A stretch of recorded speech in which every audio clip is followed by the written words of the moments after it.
Good afternoon, ladies and gentlemen. Welcome to TEFAF Afternoons. I'm so pleased you're here. My name is Linda Lees. I'm the Director of Cultural Programming for TEFAF New York. I also want to tell you that this is being live streamed, as all the programs in the cultural program are. So you can see them immediately after on Facebook if you go to TEFAF and look at videos, and that includes all the programs that have been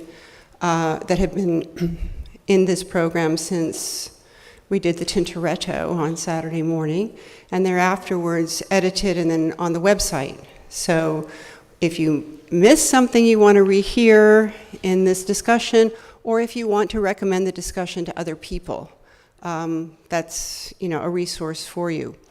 And please, we have 3 more events coming up, tomorrow 2 and 1 on Wednesday, so please consider coming back for those.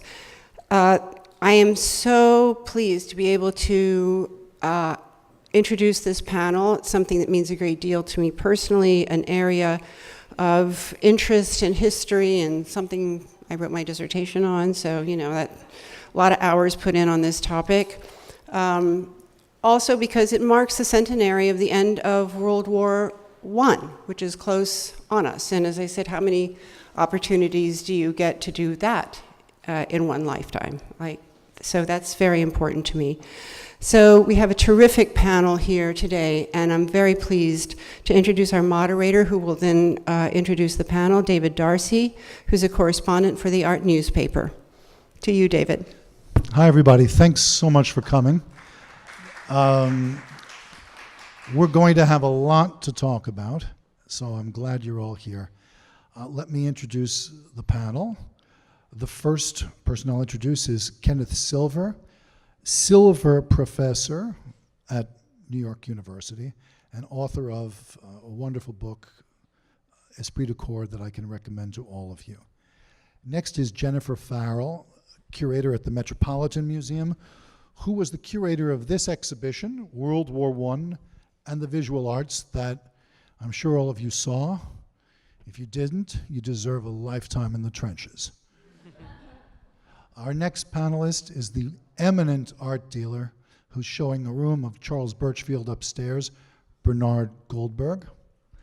And our panelist next to Bernard, who is the author of Pieces of Glass, author, director, writer, John Sacred Young. John, did Sacred correct? Sacred, actually. Sacred. Yeah. Well, you're not the first person to play with that Look, name. I'll admire any man who calls himself sacred. Okay, let me say just a few words. It's still called the Great War, as you know. I'm sure if you're here, you could probably call it that because of the territory it covered and the number of countries and continents involved. And then there's the number of casualties. I'm sure some of you are going to correct me, but depending on your source, 17 million military and civilian dead, going up to much higher than that. Artists were in the armies on all sides of the war. They died, they were wounded. Braque, Fernand, Léger, Horace Pippin, and Guillaume Apollinaire, who was hit by shrapnel and died of the Spanish flu, weakened by that injury, at the grand old age of 38. Sometimes we think of him as being the muse of so many things before he died, but he was relatively young. Schiele died, also of the Spanish flu, never went to battle but wore a uniform at the age of 28, and also another casualty was Schiele's model and muse, until he dumped her, the red-haired Vali Neutzel, who became a nurse and died at the front of scarlet fever in Croatia.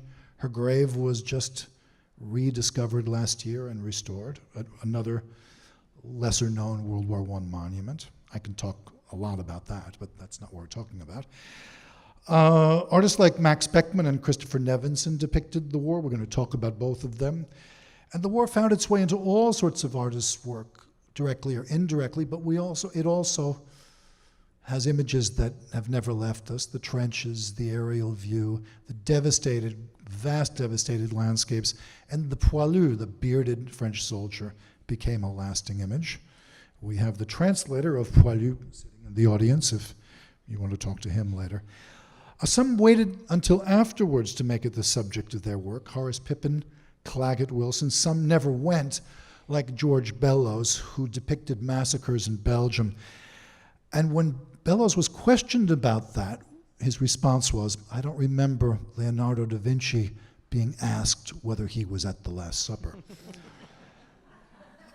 But World War I, with the exception of Jennifer's excellent exhibition at the Met and a very good exhibition at the Pennsylvania Academy that went to the New York Historical Society, seems buried among so many other events that are commemorated or just being observed. Maybe that has to do with our country's relatively brief exposure in battle, but we'll talk about that and make up a little bit of it. I should mention in New York right now, there's a gallery of what might have been work by artists who died in the war. So you can see the work of Franz Marc and August Macke at the Neue Galerie. Both were in the forefronts of their art movements and died. And just to note, there were women artists also. Käthe Kollwitz, whom you know, first was rather positive about the war, contributing to Kriegzeit, a German publication, and then after her son Peter was killed, she turned to mourning.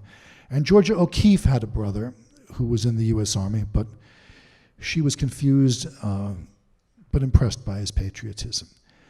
So let me start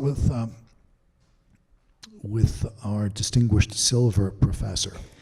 When we're looking at the period of World War I, since so much was done after the war, how do you limit this? What your book is what, 1914 to 1924 originally? Yes. Okay. Pippin started painting in scenes from the war in the 1930s. Mm-hmm. We know the beginning of it relatively. Where's the end? You know, I guess it depends. If you're thinking about images of the war, per se, obviously you start in 14, and actually right through the 20s there are artists making images of wartime. But I think if you want to talk about the relationship between the war and art, there's lots more than simply kind of art that reflects or that pictures what's going on. There's a kind of ideological warfare that takes place between, for instance, the French and the Germans. The Germans see themselves as kind of medieval warriors. The French see themselves as classicists. Hence, when you see all that Picasso classical stuff in the early 1920s, you realize to what extent that's grown out. So I would say to try to limit it, yes, obviously, I got a good point to make, though. Sure. But you will hear people say, this work of art is a preview, is a foretelling of the war to come. I never know what to do with that kind of mediumistic fortune-telling stuff. I don't buy that a whole lot. So I would certainly say let's begin with wartime battle, 1914, and move right up through the end of the 20s, if I were doing the time. I just wanted to say, when you said how long the images live on, some of you may have just been to the print fair down at the Javits Center, and the contemporary German artist Christiane Baumgartner makes very powerful images based on documentaries of World War I that they fit into her, that she captures on TV. Or someone like Mary Reed Kelly with her incredible work dealing with women in World War I as nurses who were prostitutes, wives, mothers. And it's a really smart series, especially Sadie the Sadist is her video set. So artists are finding inspiration even in this moment. That's right. And the cartoonist, Joe Sacco, who has been in Palestine and other war zones, had an image in the Pennsylvania Academy show. So that I agree with you completely. Bernard, did you want to talk about that? Well, I think that the images that we see took place during the war also carried through after the war. I think there are many, for George Bellows, for example, as you mentioned, that was an interesting quote. It's very interesting. He paints in the Battle of Dinant, for example. He paints this wonderful battle, and if you know George Bellows' work, if you know Dempsey-Firpo fight, for example, you can see on the lower left, you can see George Bellows' face, and you can also see it in the Battle of Dinant. And he's a little bit to the, I wish you had the picture, a little to the right of the central figure. And so it's interesting to see how these artists, while as Bellows were horrified by the war and painted some ghastly pictures, after the war, it continues. He comes out and he sees fighting in a different way. He sees the Dempsey-Firpo fight, and so it's quite a different way of seeing battle. And I think that's interesting with many of these artists, what they learn from the war, what they contribute to the war, and how it imbues their artistry after the war. Okay. John, do you want to talk about, do you have anything to say about Horace Pippin? He started relatively late. We're talking about, I think he started painting scenes from the war in 1930. Well, Horace Pippin served in World War I in the 369th Infantry, and he was African American. He basically he like packed shipping boxes before the war, and that's where he first saw paintings, and he would occasionally put his hands on them just to feel sort of the impasto or the oil. And he went to war, and during the war he was injured by a sniper bullet. It hit him in his shoulder and it made his right arm useless. And when he came back, it took him a while. Eventually he started painting, usually on wood, not on canvas, but his right arm was useless. So when he painted, he had to, like, with his left arm, hold his right arm and to the canvas and paint. And I think it took him a while to sort of realize that he could paint and was a painter. He was a primitive painter, but he did paintings of barracks. There's a painting of actually bombs being dropped on soldiers, and I think he framed it himself. He didn't live that long. He died in the 40s. He was discovered only in the last year or two of his life, and some think that discovery actually sort of led him to, he wasn't ready for celebrity. He also painted near the end of his life scenes almost from the Bible, a series called The Holy Mountain. He did paintings of the Civil War, of John Brown and Abraham Lincoln. And his reputation has sort of grown really after his death.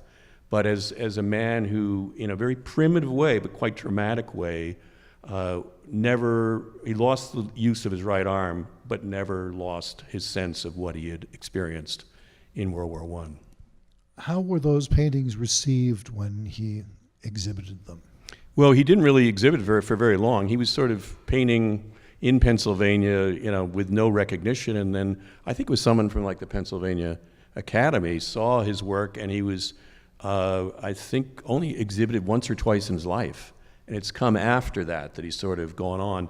There was a notorious dealer named Andrew Crispo, who in the 1970s put on this, he was well, I don't say, you can read about him in my book. I mean, he's sort of a legend in his own way, and not necessarily a good way, but he had remarkable taste. As people would say, whenever I asked about him, he would say, they wouldn't say much, but he would always say he had an eye. He had an eye. But he put on an exhibition of Pippin and Kane and other primitive artists, which I think was really the beginning of Pippin being taken more seriously. And now, though there are only like 140 paintings, they're worthy and they are worth quite a bit of money. Does anyone here remember Andrew Crispo? Yes. Yes, of course. Okay, well, that's another war we can talk about. Did you want to say something about Pippin? Well, I was wondering if, did Edith Halpert didn't she represent Horace Pippin at some point, or at least show him? I think. Well, barely, I would say, Oh, because and obviously Halpert was so extraordinary in who she did represent. If you think about the sale of her paintings in, was it 72 or 73, wow, what a treasure trove of, my greatest interest, I think, is in American modernism, and she was one of the first dealers that really put a circle around that and started to celebrate it. And I think, this is working, I think that Crispo kind of followed her, and probably one of the great dealers in modernism. Unfortunate what happened to him, but a great dealer. And he was originally a Philadelphia guy. Yes, he was. Yeah. Isn't it funny that these rogues are always described as people of magnificent taste? Okay, back to Europe for a second. It seems that the arc we see in talking about World War I is exuberance, patriotism, energy, then battle comes, the war takes a lot longer than anyone anticipated, and then death, wounding, disillusionment, cynicism. Is that, as you look at the different countries where artists have worked, is that the commonality that's there when there's no single style we can talk about? And can you be specific? And then let's talk about France. Well, it's interesting. Out of Germany, I mean, perhaps it seems obvious once you think about it for a few minutes. Out of Germany comes, the Germans lose the war, in fact, and the protest art is enormous, right? Otto Dix does his great series Der Kriege, right? And you might say the side that are not the victors, losing is so funny, but are not the victors, are angry about the war, express that anger in their art powerfully and brilliantly, especially printmakers, but in paintings as well. I mean, Dix also paints the war. In France, you really see very little. I mean, they are the victors in one sense or another. The war has been fought on their soil, so that's something to keep in mind, not on German soil, really in France and Belgium. And the French, there is very little anti-war art. I mean, there are occasionally, but there is very little real anti-war art, either in France, either during the wartime or in the post-war period. So something about winning and losing figures into this, seems to me to figure into this story, that you're more resentful and you're angrier if your country loses, and you're somehow willing to be celebratory, at least in some ways, or elegiac about the war if you win. France gave us, if I can just say one thing, France gave us this term that you see in the subway, mutilé de guerre.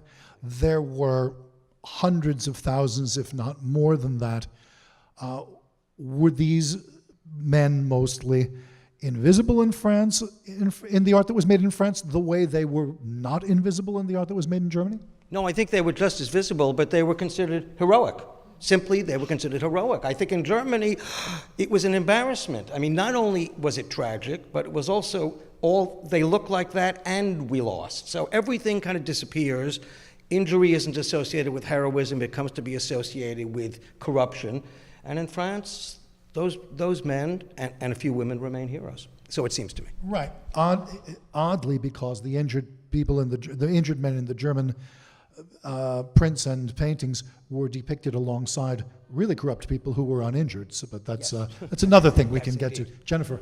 Oh, well, I was just going to say, I think the children's book that we had in our collection, The Day After the Victory, it's a flip book. So there's images of destruction, and then you flip up and everything's better. It's like it never happened. Right. And that seemed like it was a children's book, but it was made shortly after the war in France, and that seems to illustrate what you said. It's the immediate rebuilding and forgetting. Yes, the French are thinking about recovery and forgetting, you might say, and the Germans are stuck with their terrible loss and destruction. Okay, there was an image of children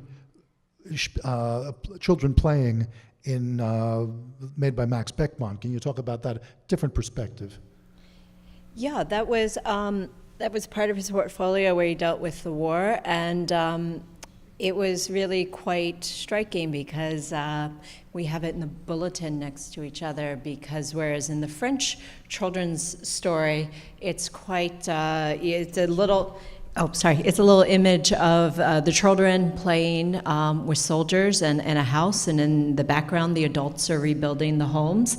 And the Beckmann shows children very aggressively, almost attacking each other with clubs and other things, and that was allegedly based on something he witnessed on a street. So that really, Beckmann perfectly captures that arc, because he also was enthusiastic about the war and initially was not part of it, but he was so anxious he went to the front and called in family connections so that he could be there. And of course, what he witnessed was absolutely horrific.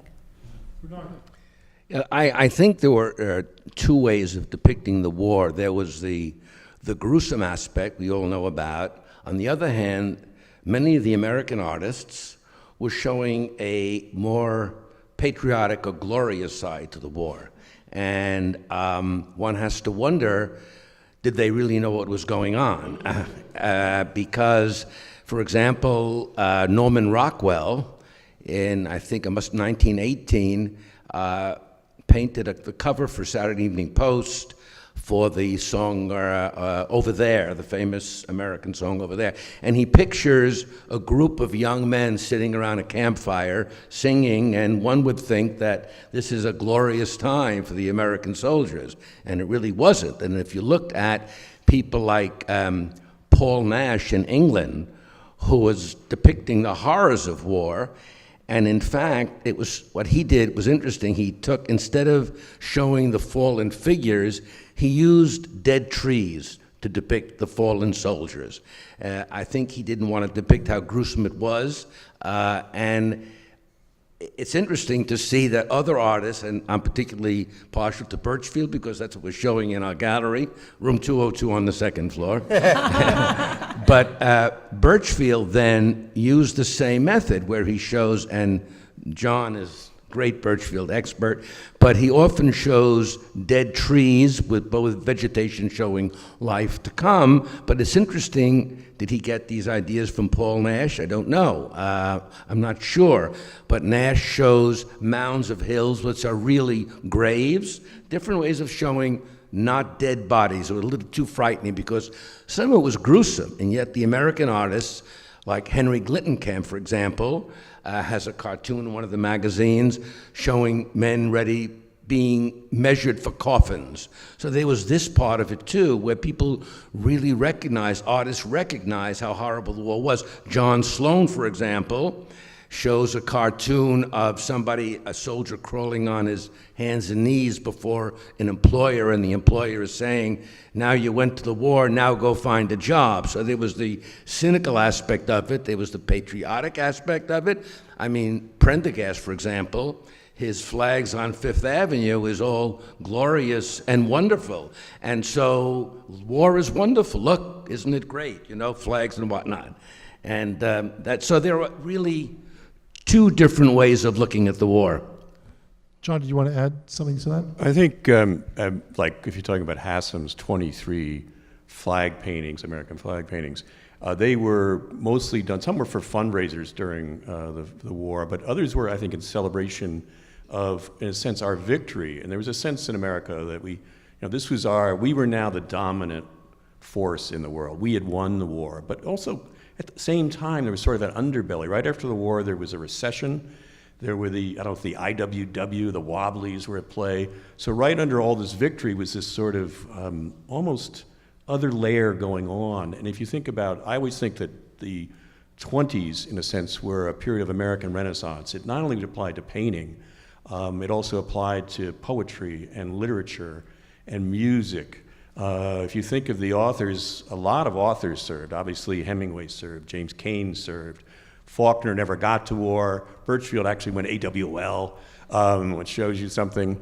But there was a sense of, we are going to break that. What was the quote from Fitzgerald? Something like, here was a new generation who grew up to find all God's dead, all wars fought, and all faiths in man shaken. And I think that was at play at the same time as some of the paintings were going, either, look how good things are. And Norman Rockwell, I think, is famous in a way for telling stories that were wonderful but really never quite happened, about our better selves, often sort of moving, but not necessarily tied to reality. And I mean that differently than like Mondrian, who eventually said that art is higher than reality, and reality doesn't really exist in terms of art. But if you talk, I'm going back to Bernard and Birchfield, someone who we both love. He started painting on the day of Pearl Harbor, and it's called The Star. And it's not a painting about war, it's a painting of the star in a very dark sky, sort of foreboding sky. And then there's a home with, you can see glimpses of people inside. It's a very big painting, and yet I think it was his sense of apprehension and of the threat to sort of the American home in his own unique way, rather than do it literally. Please. As I'm sitting looking around this extraordinary room, of course, we're in an armory. I mean, that's what this building is. What could be more appropriate than this panel at the armory?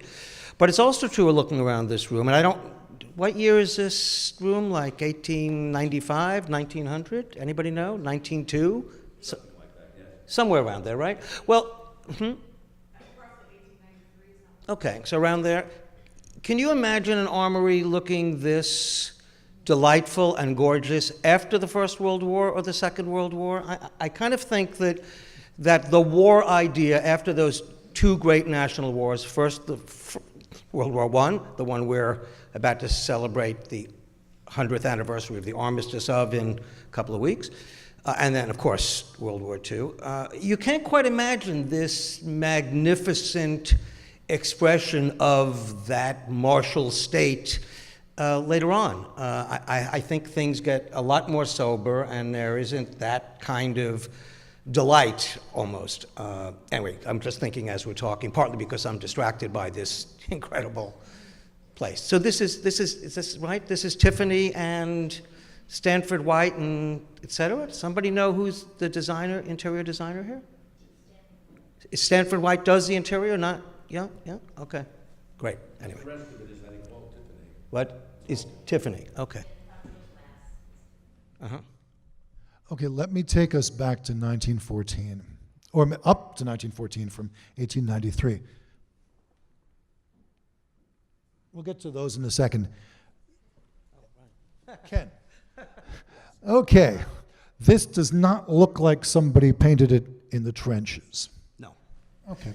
Well, Picasso. I mean, Picasso. What's going on here? Picasso is a non-combatant foreigner.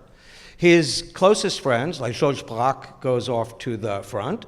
Guillaume Apollinaire, really his two closest friends, go to war. Braque survives the war. Apollinaire essentially does not. You may know he dies practically the day of the armistice in 1918. But by the way, Picasso, I should say, Picasso nonetheless makes lots of rather patriotic images in honor of his two friends. And those who would like to claim, and I've in print actually had a little conversation about this, that Picasso was above politics, I don't even know what that means. He was a man like other men, a person like other people, and when he watched his friends march off to war, he hoped that they would be on the winning side and hope for their safety. In fact, Picasso really does experience or forge a great turn in his style, at least part of his style, very soon after war is declared. And I don't know whether this is the best version of it. This is from the Musée Picasso, Paris. But in fact, he makes a turn toward a classical aesthetic. And, you could slog your way through 500 pages of my book on it, but I'll tell you it in 2 seconds. But in a way, Picasso is identifying with this French national character, that France is the great classical nation that will fight the barbarian Germans, in short, by the way. That's the shorthand for all that. And this is part of that, the beginning of that turn away from Cubism toward a classical aesthetic. What's the relation of the war to this evolution? Well, the relationship with the war is it's how I began the whole project. One day I was looking at the Picasso Three Women at the Spring at MoMA one day when I was in grad school. And it was like the light bulb went off, and I thought, oh my God, I got to go look at French propaganda during the war. I bet it's about classicism. I bet it's about France being a Latinate classical nation. And by the way, it turned out that Yale had the greatest collection of World War I pro-French propaganda, because Yale was a center for pro-French thought during the First World War. And before I forget to say it, by the way, it's a real problem, the France-Germany thing in this country. You probably know that this country is almost 50%, I think a full 50% of German origin by 1890. We have very few people of French origin in this country. Half our country was French and German, which is even more. And that exists too. But when war comes about, and this is a problem, I think, for people like Stieglitz. What do you do Stieglitz, who has been brought up essentially between, New Jersey and Germany, has been sent to high school in Germany. His family speaks German at home. What do you do about the fact that your family is German in the war? So it's hardly that we know exactly where to stand. America really waffles for quite a while until finally it goes in on France's side. But what happened was I went to look at the French propaganda, and every piece, almost from day one, is the barbarians are at it again. They sacked Rome. They're trying to sack us. We are the classicists. We are the inheritors of Greece and Rome. I don't know how France inherits Greece, but that's what they claim. Rome, fair enough. It's a Catholic nation. But France really, I mean, that idea that France was classical and Germany were barbarians and they will try to destroy us really becomes the most powerful idea. And Picasso ultimately, I don't think he sits down and says, gee, I think I'll be classical because that's what France is doing and I'm living in France. I think it's in the air. That's what, if you believe in the mission of fighting off the Germans, you, in a sense, are believing in classicism. And France was faulting Greece for staying neutral. Indeed, they were. That's indeed that Jennifer, didn't do you want to say something about that? No, I agree completely with what Bernard. Ken said. I like to think of the positive aspects, and that is the impact that the war had on some very important people, such as Steichen, the photographer, who had been doing impressionistic pictures, photographs, and then he started to get into more realistic things, and then he was conscripted, as it were, into the war as part of the American, what they call the expeditionary forces, and he was assigned to take photographs of the battlefields from an airplane. And he found that it was very difficult because these planes are not, like the Concorde. These planes are jumping around in the air. It was difficult. And he decided that the war was an opportunity for him to develop a better way of photographing from airplanes. And he said, I'm going to spend my time figuring the right way to do this. So he used the war as a positive way to improve his art. And I think that's interesting with many of these artists, that they use the war and what they saw and the atrocities, not to sit back and get depressed about them, but to improve what they did. And I think that's the positive thing that comes out of this war. Okay, anything to say Just, about I was that? thinking about Stieglitz, and I think that German factor, and also I think it's probably the French factor too, that whether the war was part of it or exclusively what he was reacting to, if you think about the artists that he championed and that he represented, obviously George O'Keeffe, but John Marin, and there's a sense of, he was very aware, I think, of what was going on in Germany and also in France. So in a sense, in the history of art, he was very aware of Cézanne, and in terms of the development of modern art and modern American art, that sort of beginning of fracturing and looking at reality a different way, Stieglitz was, I think, had probably in a sense a hand in both camps, both Germany and France. And, the Cézanne's impact on all these artists, but, Stieglitz also represented like Oscar Blumner, who clearly had the German behind him. There's Marsden Hartley, who obviously fell in love not only with German uniforms, but maybe some German men. And those were happening, I think, simultaneously.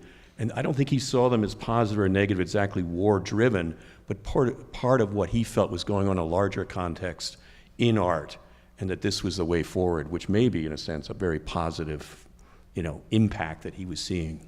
Well, let's get back to the French-German thing for just 1 second, because in the course of what you were describing happening, Ken, Cubism is stigmatized. And it's Germanized because, for one thing, many Germans were among the first buyers of Cubist paintings. It's Germanized to extent that it's written with a K. And You mean instead of a C? Cubism is spelled with a K, right? Right. Can you talk about that? And in your book, you say, well, at least the closer to the trenches, the more Cubism was accepted. That's right. For instance, think about Fernand Léger, and he's making Cubist images of life in the trenches.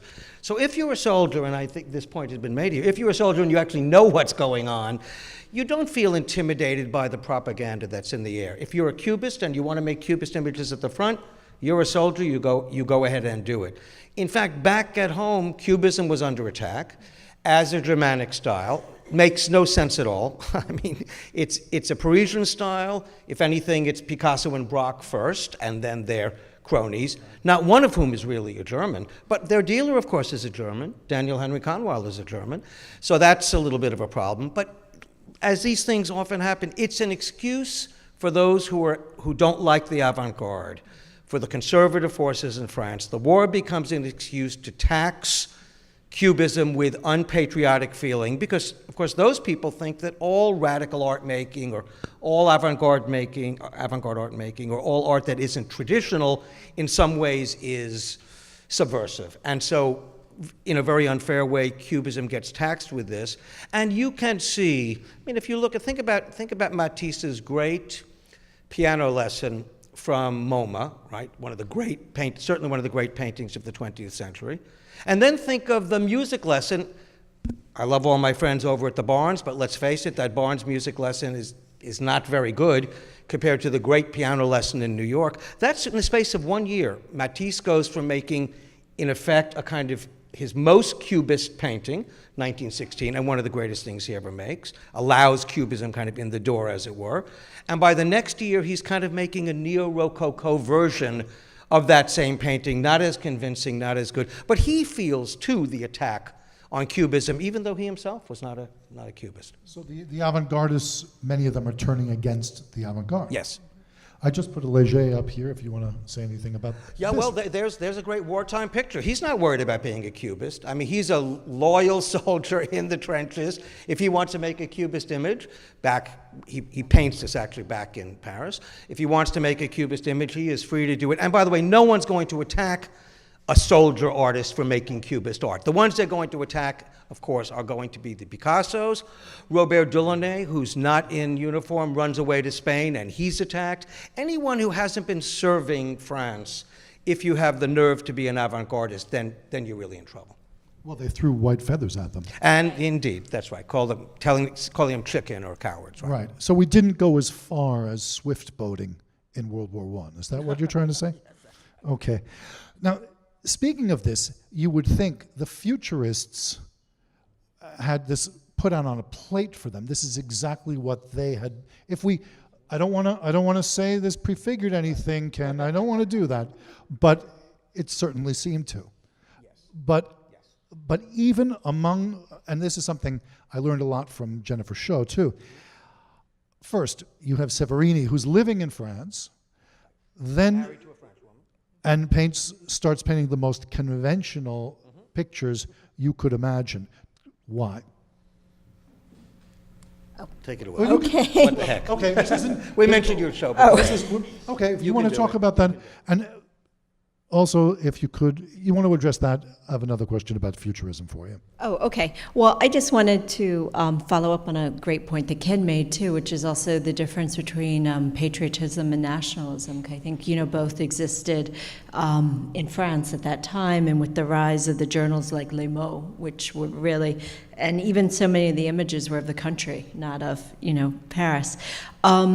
So for Severini, yes, his father-in-law was Paul Fort, so he was a poet, and not only that, he was from Reims. So the bombing of the cathedral took on a huge significance for him, whereas Léger had this wonderful comment where Ken, I'm sure, can quote it and in French, but I'm going to paraphrase, where he said, basically, it's not such a big deal because this is war, things happen, this is what happens in war. But of course, that was a turning point, was the cultural destructions, the burning of the libraries, the bombing of the cathedrals.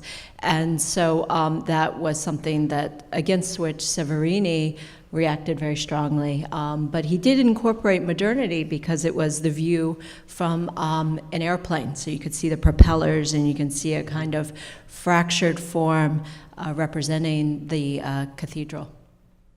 Okay, let me switch back, not because I have an image of what I want to talk about, but I have something close right here. We weren't able to use as many images as we wanted, but anyway, part of what was observed is the life in the trenches, and one of the great observers of that was Christopher Nevinson, the British futurist, whose work I discovered in Jennifer's Met exhibition. Can you talk about him, and how did he differ from the Italian futurists? Yeah, Nevinson was officially known as the only British futurist, so he and Marinetti were close. They wrote a manifesto before the war, basically saying everything in British art was bad, and so he was very, very closely aligned with them.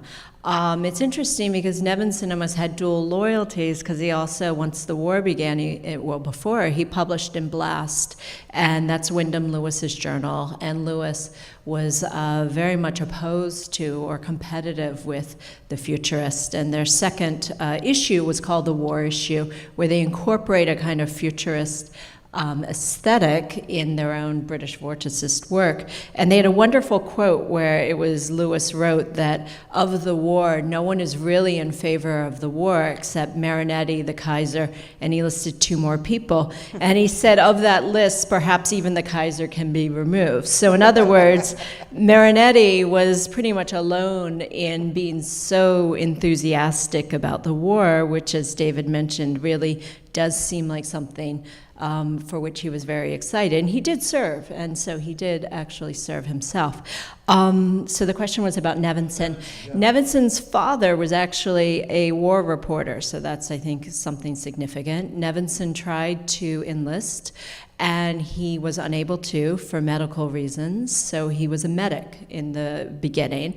And it's under debate how much Nevinson really wanted to even enlist, how much he felt parental pressure or societal pressure. As David mentioned, there were people going up pinning white feathers on people, men of eligible age, especially in Britain, who were not in the war. Unfortunately, sometimes these were veterans who were home who got pinned. And so Nevinson eventually served, and he was an ambulance driver and a medic. And he was very struck by the lines of the French soldiers, the poilus. And he had a breakdown and was hospitalized and also had injuries. And then he became a war artist. And what he did was he applied that kind of futurist aesthetic, but it was not at all a celebration of the war. And he also rethought how the soldiers could be depicted. He had a great line that he wanted to show the working man in khaki, and that he refused to paint what he called the castrated Lancelots. So he showed fatigue, he showed ambivalence, he showed the horrors, much like Paul Nash, of war. And he showed the environmental destruction with that cursed wood, which is based on poems by Sassoon written at the time.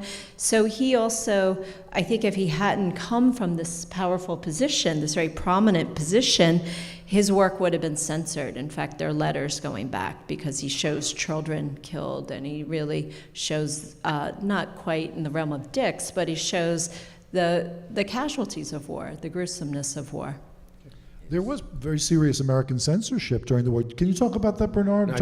I wanted to say, just to pick up on one point you said about the pressures on people to enter the war.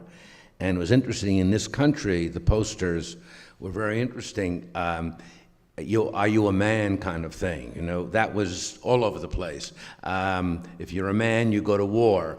And it was really a very difficult thing for a young man to be out not being in the war, and people questioned, you know, are you really? Are you really? And that was a tough thing. I don't know if that would go over very well today, but it really pushed people into the war because they were embarrassed not to be in the war. It was a very difficult time for young men, actually.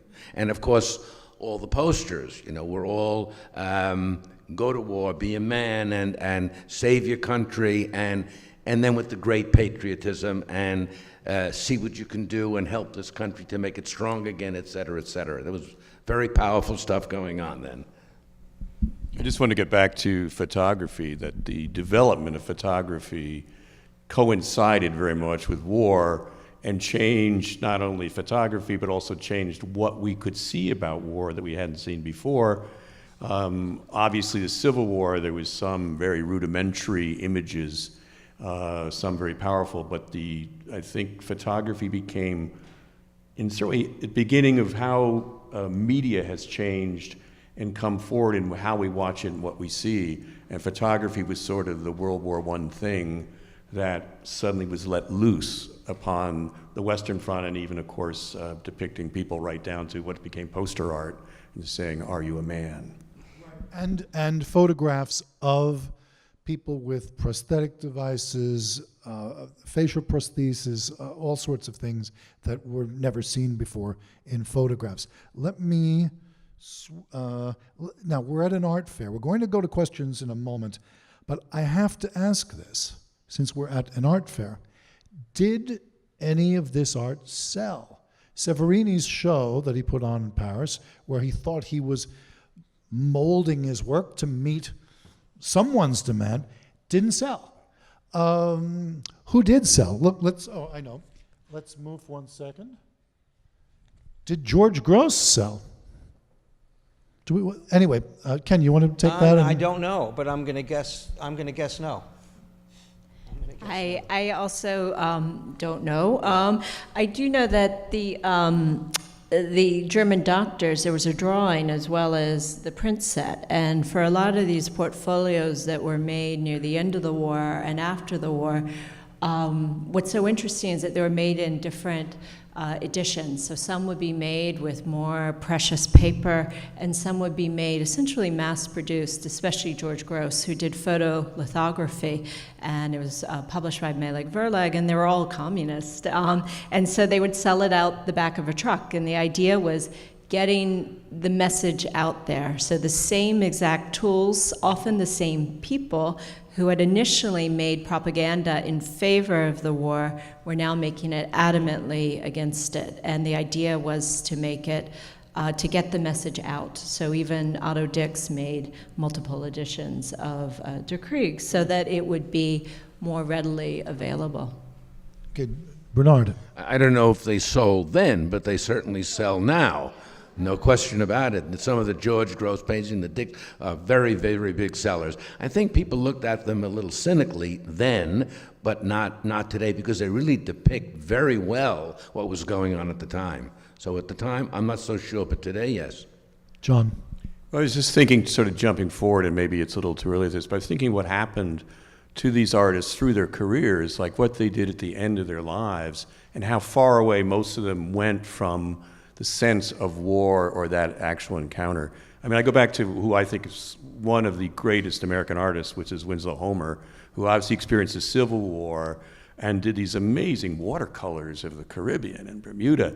And of course, he ended up in Maine doing these unbelievably powerful things of the ocean, not that different from, say, Marsden Hartley, not that different from Braque, who ended up, obviously there's the bird series, but there's also the beaches and boats that almost look like sort of late Van Gogh, and I think he was experimenting with putting materials like sand on the paintings, but they're moving away into like a different place at the end of their lives. And like we talk about Charles Birchfield, who did these sort of watercolors of, when he was serving in South Carolina that are very sort of plain and stark and austere. And we talked about his use of trees. At the end of his life, he became these sort of wild celebrations of nature, sort of the wonder of moving, of seasons colliding, but very far from war imagery. And Mondrian, of course, in the sense of, I guess it's a little different, but he sort of fell in love with jazz, this sort of American thing. And you look at his paintings like Boogie Woogie when he moved to New York, and they're so alive. They're so almost in a different enchantment, as if by that time, they had to let go of these experiences. Maybe they couldn't figure them out. Maybe there is no way to figure out war. But at some point, you have to try and let it go and leave life in some way celebrating it. I think that's very interesting. I think that there's a psychological element to all of this, and that is, I think that many of these artists were very depressed by what they saw during the war, and they used what they had learned and translated it into it became a kind of therapy for them to change what they were doing. And if you look at John Sloan and the very wonderful bucolic scenes he painted after the war, or you look at George Bellows, you start with the fight scene at Depsy Fair, but then he goes into the Woodstock series, and you're seeing landscapes with ducks and geese and all that. I think this was a kind of a therapy to change their whole mode of thinking from the wartime frame of mind into something much more. They couldn't deal with the atrocities that they saw. And so what they did was became joyous in a way and try to wipe out, never could wipe it out, but to try to wipe out some of the horrors of the war. I think it was great therapy for these artists. Just to feed off of that, it's really fascinating how many of the founders of French surrealism were medics at the front. Not only Breton, but many others. And so that same idea of treating the wounded soldier could be applied to treating society. Right. Okay. I'm sure some of you have some questions. Okay. Yes. I have a comment and a question. Okay. As you know, the Tate had an exhibition this spring and summer on the First World War, and it was somewhat recast, not as those barbarians and we the good guys, but rather that we all suffered and that we're really similar.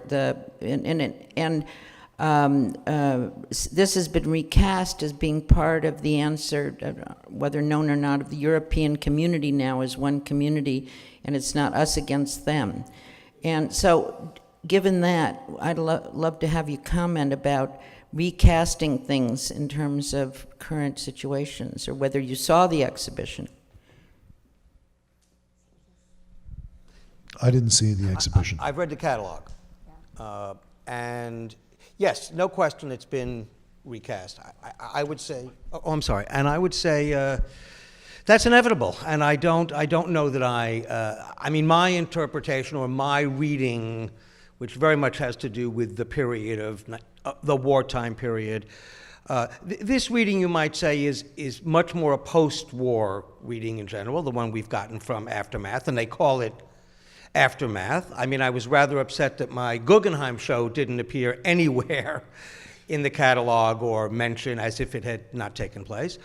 But I guess, the British have their own story there. The show was not primarily about France.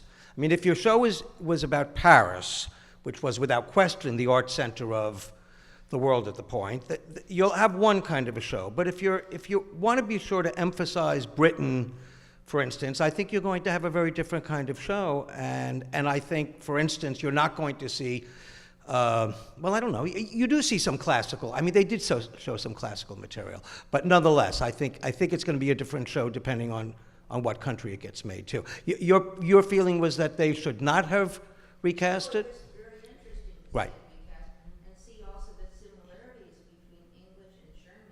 Right. Initially. Right. And that's how the rooms were done. Yes. Okay. Well, hey, English royal family and their German cousins. I mean, the fact is, England and Germany and England is the connection. Ultimately, not France, not U.S. It's Germany. So maybe that's part of it. I could just speak for our show that I wasn't able to see the show in England either, but our show was conceived and done before. But it didn't occur to me ever to separate by countries. To me, it was a chronological arc. It started with the earliest moments of the war, and that enthusiasm seemed almost universal of what we had and the works we showed, and then that kind of reckoning in the last room. It was a very, very similar path, which is also why we didn't really show America, because it's a different narrative. It's a different path. When they entered that great quote by the Kaiser to the troops, in August, that you'll be home before the first leaves fall from the tree. That I think the Americans didn't have any such illusions when they entered the war. And just the first photo that David had, I think it's so interesting because something we always forget is that they didn't have helmets for the first year of the war. So there was the European narrative was very different, I think, in some ways, and but it was very similar between the countries.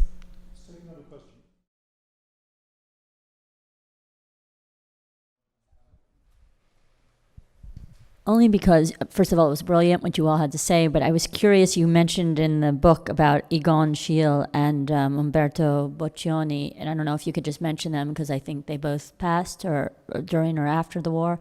And the only reason why I'm asking that also is, isn't everyone in their artwork to some degree affected by destruction, tragedy, whether it's war or something else? And that's sort of an overriding question I had. Thank you.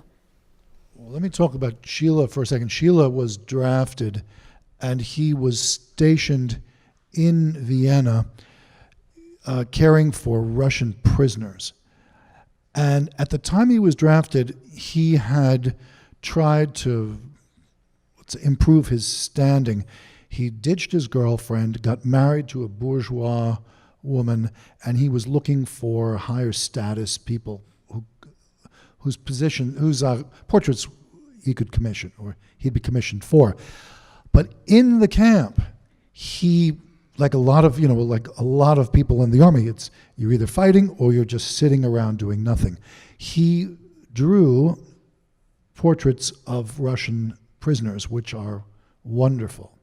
If you can find them on the internet, really wonderful. But he also contracted influenza and died. He died at 28, so as we say, we don't know where he would have gone. But Boccioni, City Rising is 1912, 1910? Yeah. 1912. Yes. Okay. As I recall, Boccioni fell off a horse and died in 1914? Yes. Right, so at the very beginning, right after he was conscripted, right after he was in the military. Can anybody pick up on that or say a little bit more about that? I always felt it should have been a speeding car or something, being futurist, the fact that it was, but it does bring up the role of how much, was still in 19th century, horses and lack of helmets, and so and certainly Kirchner showed a lot of horses. Right, and the word karma, which could be represented by that, was even more maligned than cubism by the French then. Well, you asked a bigger question, or you made a bigger statement, and I agree with you, which is, even if at first it may appear that an artist remains apart from social or political events, if you look hard enough, and maybe in ways the artist, him or herself, was not looking, I agree with you. I mean, I think if you believe in a kind of social history of art, you believe that all of us in some ways are inundated by or penetrated by or live in the midst of our social world, whatever we think. I mean, Henri Matisse is the one who says, right, the greatest artists are the ones who are most deeply imprinted by their moments. Well, that's a funny thing from Matisse, right? You think of Matisse as always rising above, and yet he believes that means that even his most beautiful art is somehow stamped by whatever moment it's made in. So, yes, I would say that I probably wouldn't have an art history to do if I didn't believe what you just said. I do think it's true. And sometimes you got to do a lot of work to figure that out. And the artist herself or himself might say, oh, that's not true, but I don't worry about that. You offer your interpretation, and the artist may or may not agree. That's fine, too. Anyway. I always, my world is much about movies and television as well as art. Art is sort of the discovery I made. But I think of, I don't know if you know the book, All Quiet on the Western Front, which was a huge bestseller, and it's about World War I and the aftermath. It was made into a movie by Louis Milestone, who had served in World War I. And at the end of the movie, after all the horror, after all the camaraderie and comradeship, the death and the loneliness, the last images, and I think this sort of applies to, in a way, to art and what artists try and do, is after all this horror, the last moment in the movie is a hand reaching out to touch this butterfly that's flying by the foxhole, fluttering. The hand reaches out. Now, Milestone was dissatisfied with the actor, so he, of course, ended up using his own hand to reach out and try and touch that moment of beauty. And of course, it's at that moment that the soldier is killed. But I think, in a sense, to me, that is the role, the beauty of art, in a way, is that in the middle of this darkness and chaos, which you reflect, still, for the artist, is often an aspirational of trying to say there's something beyond that in humanity, hopefully, God willing, that can tie to that butterfly. Bernard, can I give you the last word? Well, I don't know if it'll be the last word, but it is the last word. But what John said, I think, is of course very true. And I think with many of the artists, you see winter going into spring. I think that a lot of the artists are trying to show today. Go back to Birchfield again. Come upstairs immediately. Come upstairs, yeah. But the fact of the matter is that the darkness of winter always leads to spring, and I think that's What the artists are also trying to say, war will lead to peace, hopefully. I mean, remember, First World War was supposed to be the war to end all wars. They were somewhat wrong. But the fact of the matter is, you like to think of the darkness leading into the light, and that's what a lot of artists have been doing. Okay, I'd like to thank our panel, Ken Silver, Jennifer Farrell, Bernard Goldberg, and John Sacred Young. Thank you very much for attending this fantastic conversation. I want to put in a plug for John's book.